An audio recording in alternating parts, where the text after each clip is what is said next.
వివాహేతర సంబంధాలపై ఢిల్లీ హైకోర్టు సంచలన వ్యాఖ్యలు చేసింది. వివాహేతర సంబంధం నేరం కాదని తేల్చి చెప్పింది.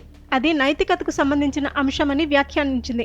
ఈ క్రమంలో గతంలో సుప్రీంకోర్టు చేసిన వ్యాఖ్యలను ఉదహరిస్తూ ఓ వ్యక్తి భార్య ప్రియుడికి ఢిల్లీ హైకోర్టు విముక్తి కలిగించింది. ఈ కేసుకు సంబంధించిన వివరాల ప్రకారం తన భార్య మరో వ్యక్తితో వివాహేతర సంబంధం పెట్టుకుందని, ఓ హోటల్లో వారిద్దరూ దగ్గరయ్యారని మహిళ భర్త ఆరోపిస్తూ కోర్టుకెక్కాడు.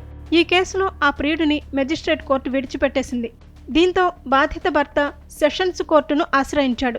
వాదనలు విన్న కోర్టు ప్రియుడికి సమన్లు పంపింది. దీనిని అతడు ఢిల్లీ హైకోర్టులో సవాలు చేశాడు.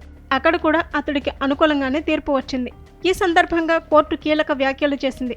భార్యను భర్త ఆస్తిగా పరిగణించే మహాభారత కాలం నాటి భావజాలానికి కాలం చెల్లిందని పేర్కొంది.